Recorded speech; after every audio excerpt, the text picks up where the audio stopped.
सुप्रभात बहनों, क्लास षष्ठ।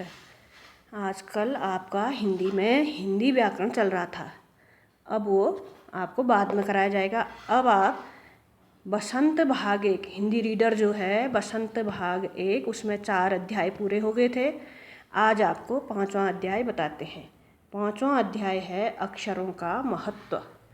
अक्षरों का महत्व, इसको आप इस पाठ का पहले आप लोगों को सारांश बताती हूँ, फिर उसके कठिन शब्द बताऊंगी। आप उसे ध्यान से सुनेंगी। इस पाठ का सारांश है, दुनिया में सभी तरह की पुस्तकें अक्षरों से बनी हैं। हर दिन हजारों पुस्तकें छपती हैं। अक्षर हमारे विचारों को आदान प्रदान करने का साधन है। अक्षर हमारे विचारों को आदान प्रदान करने का साधन है। आदान प्रदान माने इधर उधर पहुंचाने के। एक दूसरे को दूसरे से प्राप्त करना और एक दूसरे को देना। अक्षर के बिना हम इस दुनिया की कल्पना नहीं कर सकते हैं। पुराने ज़माने के लोग सोचते थे कि अक्षरों की खोज ईश्वर ने की है, पर आज हम यह जानते हैं कि अक्षरों की खोज मनुष्य ने की है। धरती लगभग 5 अरब साल पुरानी है। करोड़ों साल तक धरती पर केवल जानवरों और वनस्पतियों का राज्य रहा है। 5 लाख साल पहले आदमी ने धरती पर जन्म लिया। धीरे धीरे मनुष्य का विकास हुआ। इस 10,000 साल पहले आदमी ने गांवों को बसाना शुरू किया। वे खेती करने लगे, पत्थरों के औजारों का इस्तेमाल करने लगे, तांबे और कांसे के भी औजार बनाए, चित्रों के माध्यम से लिखना शुरू किया। काफ़ी समय बाद आदमी ने अक्षरों की खोज की। अक्षरों की खोज 6,000 साल पहले हुई। इसकी खोज के साथ एक नए युग की शुरुआत हुई। मनुष्य अपने विचारों और हिसाब किताब को लिखने लगा और यह सभ्य कहा जाने लगा।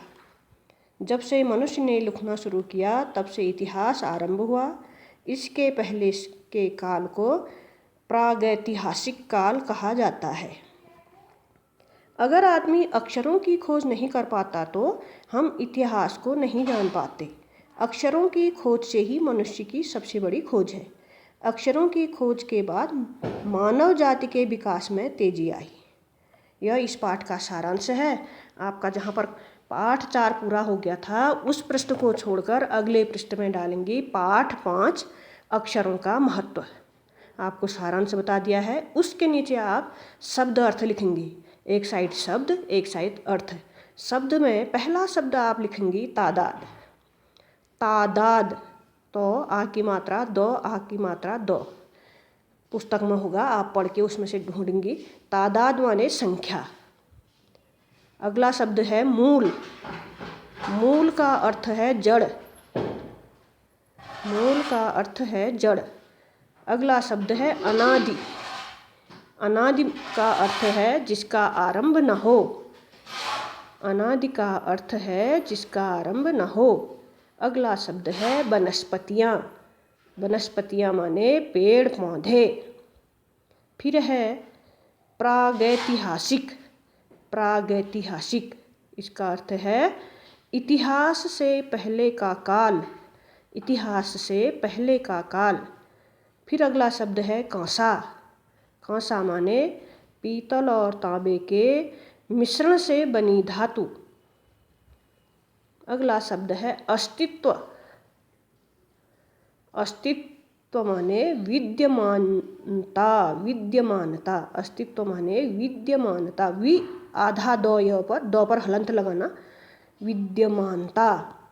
फिर अगला शब्द है द्योतक। द्योतक, द्यो, विद्या वाला द्यो होता है जो। द्योतक माने प्रकट करने वाला। फिर नया शब्द है भाव।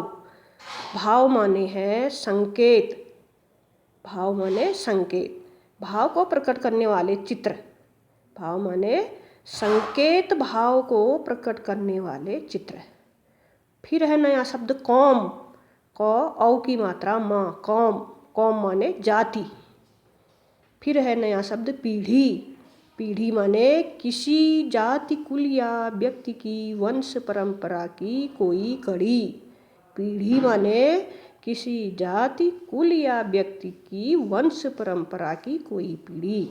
ये इन शब्दों को आप ध्यान से सुनकर अपनी उत्तर पुस्तिका में करेंगी और साथ ही साथ इसे याद भी करेंगी।